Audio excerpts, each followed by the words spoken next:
Just an absolute heartbreaker of a loss for LSU on Sunday night in their season opener against Florida State. So I will highlight three things that I didn't like from that game. But hey, it wasn't all bad. And there's 11 regular season games left in the season, so we've got some stuff to take away. So I'll lay out three things that I did like from the Florida State game as well. All of that and more on today's edition of Locked On LSU.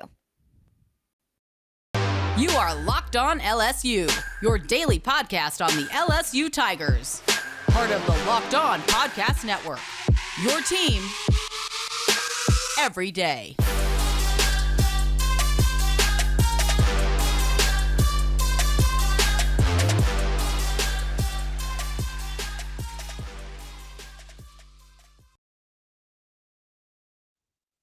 Thank you for making first listen every day. We're free and available wherever you get your podcasts. You can find us on whatever your preferred podcast platform is. And you can also find us on YouTube as well. You can find us at Locked On LSU. Just type that in your search bar and hit the subscribe button, and you won't miss a second of your Locked On LSU content. And of course, we are part of the Locked On Network, your team every day. So we're going to do this every week after every LSU game. Three things I liked and three things I didn't, just to kind of highlight the good, the bad, some of the ugly, and some of the things that we can at least take away, win or lose, some takeaways that we can from that game. So I want to first start on, because I know yesterday I had a lot to say, and I think we all were really frustrated from that game yesterday. So I'm going to highlight three things that I didn't like from the LSU Florida State game, and also three things that I did. So we'll end on a little bit of a happier note today, because you got to move forward. We got to take away from what we saw week one, move forward. You got Southern on Saturday, so you can't just marinate on a loss all season long. So three things that I didn't like. First and foremost, I'll look at defense. Too many missed tackles and allowed far too many third down conversions.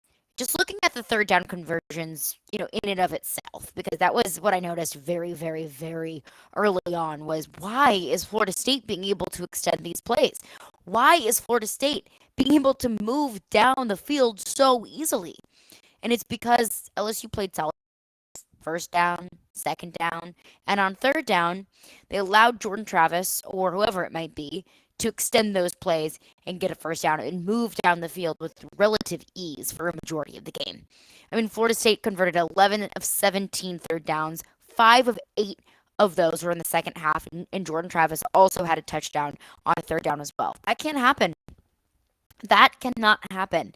I think that Jordan Travis really proved in that game against LSU that he is not going to be a quarterback that you're going to be able to ignore.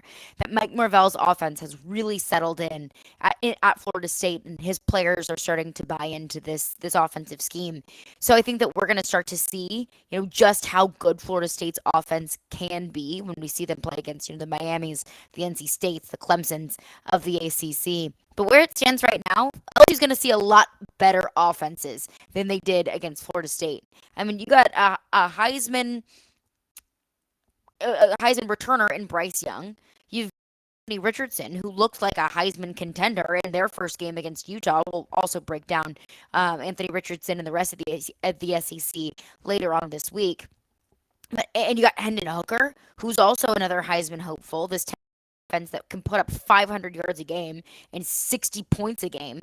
And you are going to see much more difficult, much more up-tempo, much more talented offenses throughout the rest of the season than you did against Florida State. So if you continue to let these teams convert on third down, it's gonna be an issue. This LSU defense has got to make stops. This LSU defense has got to make tackles. Several times in that game on Sunday night, I saw one guy go in, miss a tackle, or not bring Jordan Travis down, or whoever had the ball down, and it would take 3, 4, or 5 attempts, or 3 or 4 guys to make a tackle and to make a stop. And Florida State was able to gain 3, 4, or 5 additional yards after they were getting pressure from this LSU defense. So I want to see the tackles start to clean up a bit. I need the tackling to be better. I need the tackling to be cleaner. I need the tackling to be more efficient. And I need to see LSU get off the field on third down, because that defense was on the field for far, far, far too long. Florida State was able to move down the field far, far, far for defense with all of this talent. So that was one thing that I didn't like was the missed tackles and allowing Florida State to convert so many third downs. The second thing that I did not like, and I think that was the most glaringly obviously bad thing for LSU on Sunday, you can say special teams, but I think that the special teams woes, at least the blocked punt, excuse me, not the blocked punt, the blocked field goal and the blocked extra point, all came down to the offensive line. It looked like Jaden Daniels never really got comfortable in that game. And it was more obvious really in the first half, and you could even throw the third quarter in there as well. But through three quarters, Jaden Daniels never looked like he settled in. Jaden Daniels never looked like he was comfortable because the offensive line wasn't blocking. The offensive line wasn't giving him time to settle in and feel comfortable because he was constantly under pressure. Now, this Florida State pass rush and this Florida State defensive line is solid. It's good. I mean, we heard from the host of Locked On Knowles last week who said that he thought that that was going to be the strongest part of their team. Even he said that even after they had 300-yard rushers in week 0. So this Florida State defensive line is solid. But again, this LSU team is going to see even more difficult and even stronger and even more defensive lines that put even more pressure on Jaden Daniels or Garrett Nussmeier, whoever is under center. So you've got some protection up front. And look, I understand that with an offensive line, defensive line the same way, whenever you have this unit together, you need consistency. And consistency takes time. Consistency takes trust. Trust takes time. This unit needs time to settle in together and kind of learn the ticks. And Jaden Daniels also needs to learn how this offensive line works. This offensive line needs to learn how Jaden Daniels works. This is a new unit, working with a new quarterback, working within a new offense. I understand that it's going to take time. But it gets late really early in college football, especially in the SEC. So they're going to have to make these adjustments, make these changes early and soon, and they're going to have to do it. I mean, they're going to have to protect Jaden Daniels because you're not going to see Garrett Nussmeier, for example, be able to really take advantage of his arm if he's not able to sit back in the pocket and go through his progressions. You're not going to see Jaden Daniels also be able to throw the ball or, be able to extend on third down. Let's say a third and long situation. You cannot pick up that first down. You can't convert with your legs. You're not going to be able to win games in the SEC West. You're not going to be able to beat a Texas A&M or an Arkansas or an Alabama by just using the quarterback's legs. So that's another thing is the offensive line absolutely positively needs to work on blocking, needs to work on protecting the quarterback. And that brings me back to special teams because part of that is on the fault of the offensive line. The fact that they couldn't block for an extra point. The fact that it came down to the offensive line not being able to block for an extra point, and that was the difference of the game. The offensive line couldn't block for a field goal, and that could have been the difference of the game. So it comes down so much in that game came down to the offensive line, but also I don't want to ignore special teams as well. A blocked field goal, a blocked PAT, that right there, that's 4 points, and that's the difference of the game. And also 2 muffed punts. I mean, Malik Neighbors, outside of special teams, had a really solid game. Malik Neighbors completed, I believe, all 5 of his targets. He had a really solid game outside of special teams. So I don't want to look at that and label Malik Neighbors as a liability overall because I think that it's just the woes on special teams. So I didn't like what I saw. I think Malik Neighbors is a good player, and he's proved that in practice. But how can he be a good player that shows a ton of promise, that they trust him after what they've seen in practice, and he's not able to kind of turn that around and translate to gameplay? So I think it'll be interesting to see what they do with punt returner and kick returner on Saturday against Southern. Does Malik Neighbors get another shot at it? Did he just need one game to kind of let his nerves get out? And, he's coming back angry. Because I have a feeling that Malik Neighbors is not going to drop very many punts, if any, moving forward. Because I think he just needed that unfortunate wake-up call that happened in a really unfortunate time. That, and situations that LSU absolutely positively needed to have that fourth quarter muff punt. LSU needed to move the ball downfield. LSU needed to score points, and instead it was a turnover. Florida State get the ball. They, of course, fumble on the 1 yard line, so that was a gift to LSU that Florida State was not able to capitalize off of either of those muff punts. Florida State scored 0 points off those muff punts, but Alabama, if you muff a punt, they're going to take advantage of it. Arkansas, Texas A&M, Tennessee, Florida, all these teams on LSU schedule that if you make those fundamental mistakes, they're going to be able to capitalize on them. So 3 things that I did not like: the missed tackles on defense, allowing far too many third down conversions. This LSU defense is too good to not get stops. The offensive line, they have to protect the quarterback. They have to be able to give the quarterback time to drop back and go through their progressions. You're not going to be able to win games on foot. And also, of course, special teams with the 2 muff punts, blocked field goal, and blocked extra point. Those are all very easy points and very fundamental things that LSU has got to get figured out. There's one more thing that I didn't like, and I think it's more so off the field kind of things that I didn't like about it, but there was an on the field element to it as well. So I want to get into the 4th thing that I didn't like and kind of explain that into a little bit more detail. So we'll get into that coming up next. But before we do that, I want to tell you about Underdog Fantasy. So this episode is brought to you by Underdog Fantasy. It is the easiest place to spice up college football season. I mean, it's super, super easy to get started. And once you get started, it's super easy to play while you can watch your favorite team play. I mean, I hate, for example, when I do fantasy on NFL Sundays, I'm constantly on my phone or on my computer looking up the fantasy stats, and I don't get to actually engage with the game because I'm too concerned with my fantasy team. With Underdog Fantasy, it's so much easier, so you can just sit back and relax and watch the games. You can win cold, hard cash in just one single game. So get paid while watching college football. I mean, that's the absolute best duo ever. Watch football, get paid. Plus, Underdog has investment backing from Mark and Durant, Adam Schefter, and more. So you've got a ton of big names in the sports world who believe in Underdog Fantasy, and so do we. Their customer support team is top-notch. It's the best in the business. You're not going to call and have to talk to a robot and get super frustrated because Underdog Fantasy has got you covered with easy-to-use user interface. They've got reliable investment, and they've also got really solid customer support as well. So sign up with the promo code Locked On, and Underdog will double your first deposit up to $100. So deposit $100, get $100 for free. Easy money. Go to UnderdogFantasy.com or find the Underdog Fantasy app in the App Store and Google Play Store. That's Underdog Fantasy with promo code Locked On. Get in on the college football pick'em action today.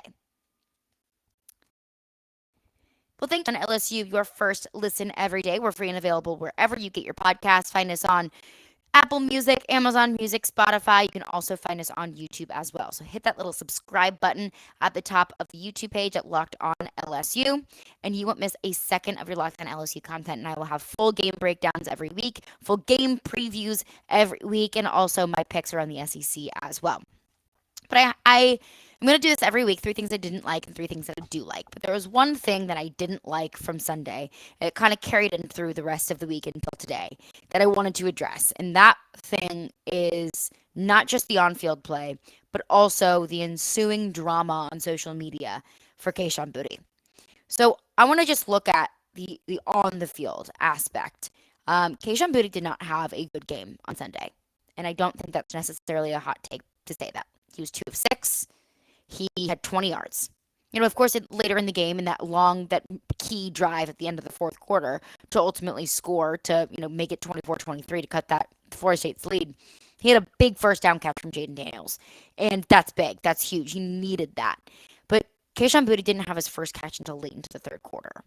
Whenever you are a top 5 projected draft pick, top 10 projected draft pick, whenever you're the type of player like Kayshon Boutte is, the type of player that I think we can all hope that he becomes that next Justin Jefferson, that next Jamar Chase, just that next wide receiver in line that goes on to do great things in the NFL, the wide receiver from LSU that is known across college football. Kayshon Boutte has the ability and the talent to be able to be that next player. But in games like that, whenever it's tough to get things moving on offense, and in important games like winning the opener of the season, you need your best players to step up and make plays. And Kayshon Boutte did not do that on Saturday. It was a bad game. He hasn't played a game since the, beginning to middle of last season. Of course, he went down with injury. He was held out of a lot of spring practices. He was able to come in later on in camp. He's had limited time on the field since last season, just being out with injury. So, I have a feeling that Kayshon Boutte is going to be able to come back and just, having a little bit more time to get acclimated into gameplay.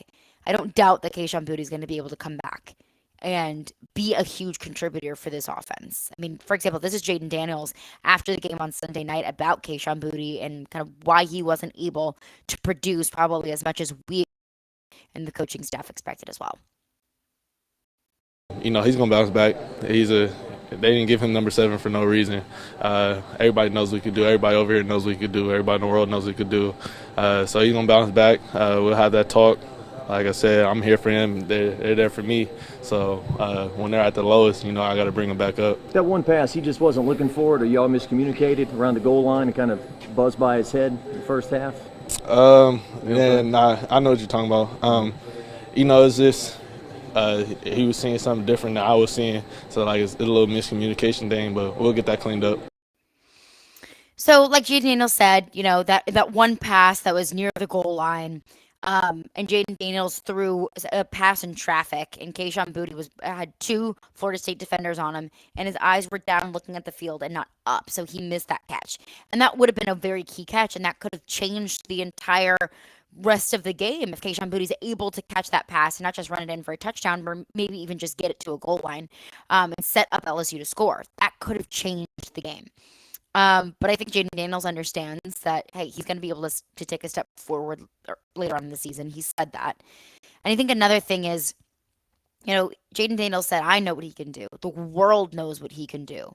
And he knows what he can do.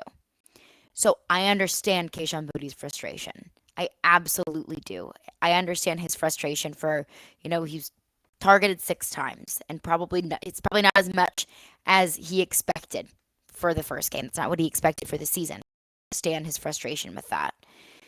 But also, Kayshon Boutte should have caught more balls than he did on Sunday. He's targeted 6 times, only caught 2 of them. You're the best wide receiver on this team. You got to step up. You got to make plays. So I understand Kayshon Boutte's frustration that he's not getting the same targets that he wanted. He wasn't able to catch balls. He had a couple drops. He didn't have his head up and missed that one pass from Jaden Daniels. So I get it. I understand his frustration. What I don't understand is 2 things. The conversation on social media about Kayshon Boutte wanting to transfer, Kayshon Boutte being pissed at Jaden Daniels, at Brian Kelly, at this offensive system for not giving him more looks. That's not on Jaden Daniels, first and foremost, because he wasn't able to drop back and give himself time to throw the football and target Kayshon Boutte. That's not on him. That's on the offensive line. Sure, I would have loved to have seen Jaden Daniels throw the ball a lot more than he did, but that's not on Jaden Daniels. I also look at Kayshon Boutte dropping or missing 4 of his targets. If I'm a quarterback, if you drop a ball, don't do it again.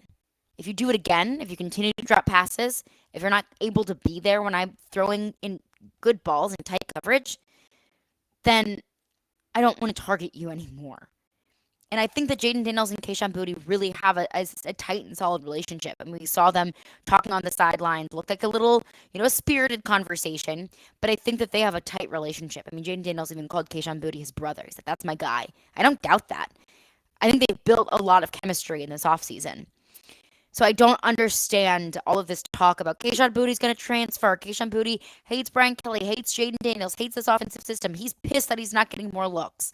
I'm sure he probably was. But Kayshon Boutte is not innocent in this situation. If Kayshon Boutte wanted to be mad that he wasn't getting more balls, then he should have caught 6 of 6, not 2 of 6.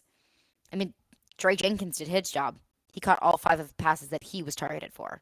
Brian Thomas did his job. He caught all the passes that he was targeted for. Kayshon Boutte did not. Now, I don't doubt that he's going to be able to come back later on in the season whenever this offensive line gets a little bit more chemistry and Jaden Daniels gets more time to drop back and go through his reads whenever Jaden Daniels and Kayshon Boutte, even on the field. They can build that off-field chemistry, but you got to build it on the field as well. They weren't able to do that earlier on in the spring, so that might take time.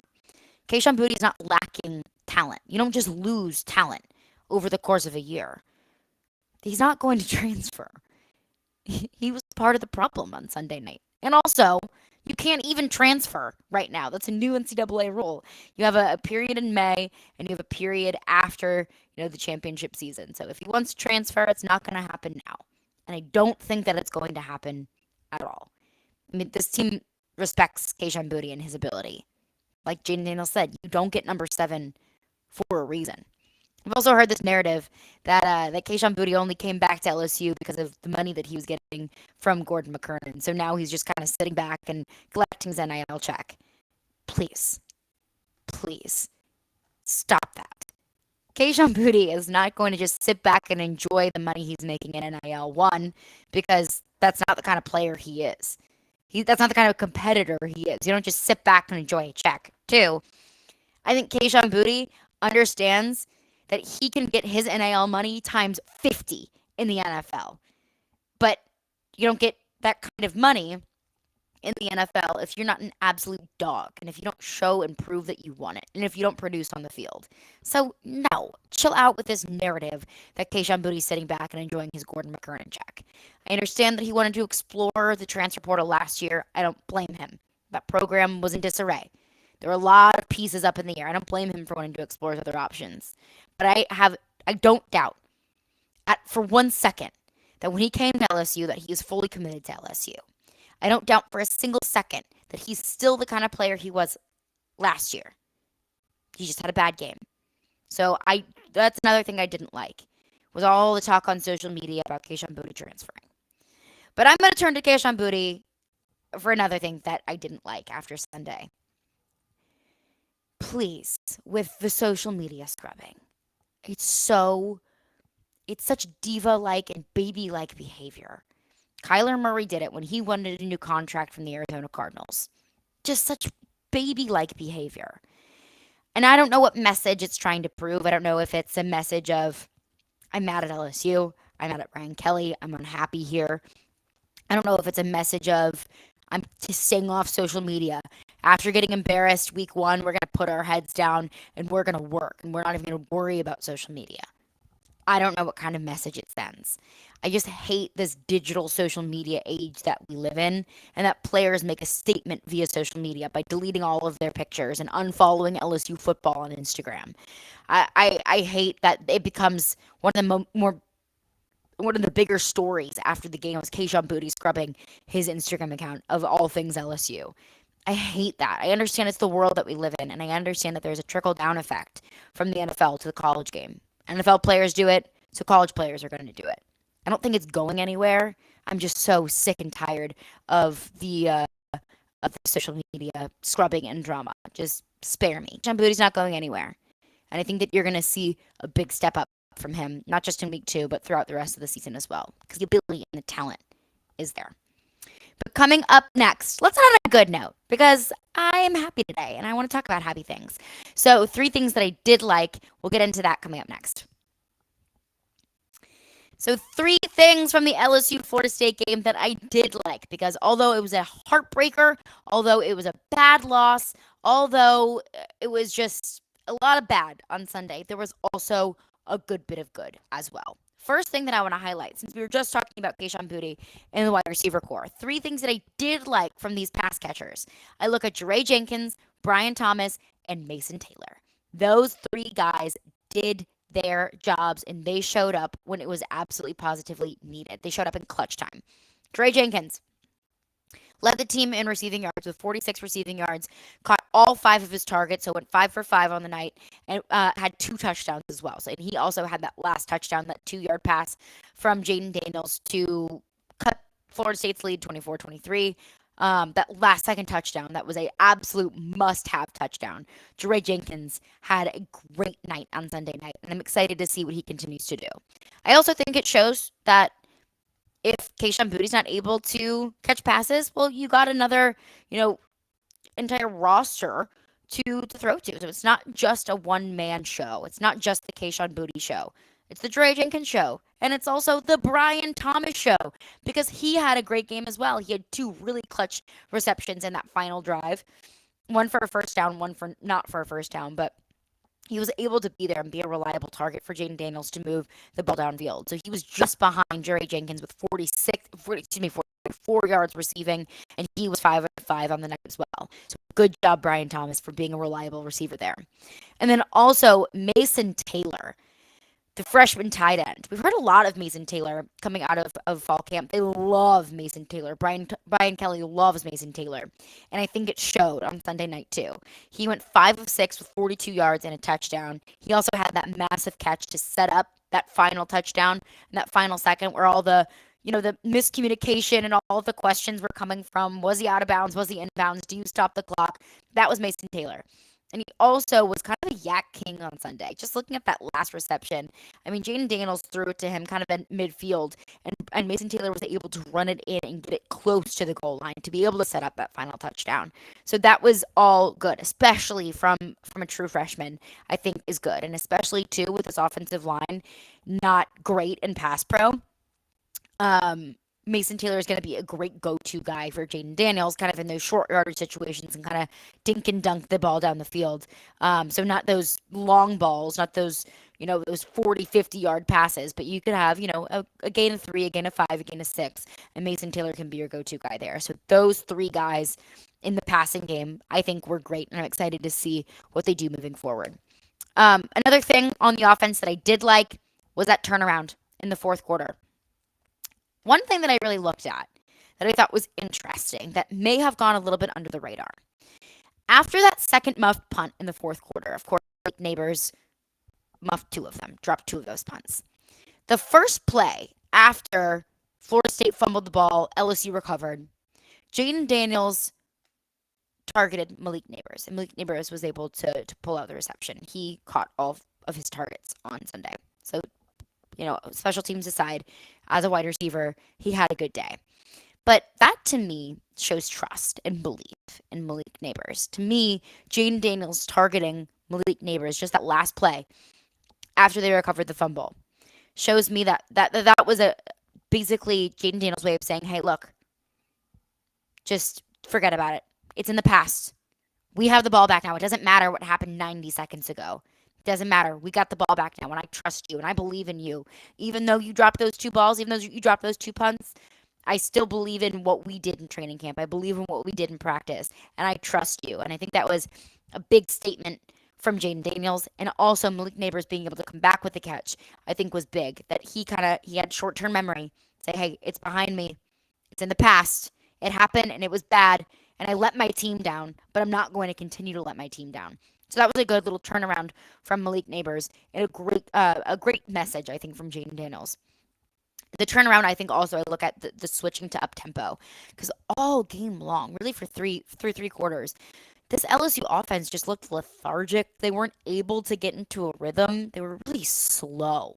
But then they started to switch things up-tempo, and that's when they started getting things moving. That's when Jaden Daniels was able to get the ball out a little bit faster. That's when they were able to get big time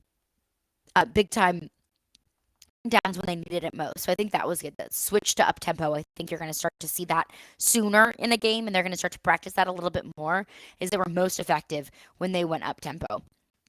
And also, Kayshon Boutte had a big first down with about 35 seconds left on the clock in the fourth quarter. A big first down. Jaden Daniels was under pressure. He targeted Kayshon Boutte. He was able to catch that ball in bounds for a first down. So that was big. So that turnaround in the fourth quarter showed promise to me. That maybe they needed a little bit of time to get their legs underneath them, to get settled, to start building a little bit of trust. But when it was absolute crunch time, when you needed to move the ball down the field, LSU did. So that switch to up-tempo, that trust in Kayshon Boutte, even when he dropped balls, that trust in Malik Neighbors, even when he muffed those punts. I think those were all good things. It was a total switch up of an offensive vibe in the fourth quarter. So I think that was all a good thing. And then the third thing that I really liked, and I hate that it's under these circumstances, but the third thing that I liked was Mekhi Wingo. Hate that he had to come in when Mason Smith went down with an injury. Of course, like we learned yesterday, he'll be out for the season with an ACL tear. I hate to see that for such a promising young player. But Mekhi Wingo went in. Probably didn't expect to go in, but the sophomore transfer from Missouri came in and was able to make plays. I mean, he had 6 solo tackles, so that all by himself, 6 solo tackles, and then he had the fumble recovery in the fourth quarter as well when Florida State was on the 1-yard line. So Mekhi Wingo, I think, was able to come in and was able. That's tough whenever you don't have the mindset of being a starter. You don't have the mindset, okay, I'm gonna be in for a majority of the defensive snaps. But it looked like he had himself in the mindset of, you need me, I'll be ready to go. And that's a good thing. So I'm excited to see what Mekhi Wingo does moving forward, because he was a great player on that Missouri defense last year.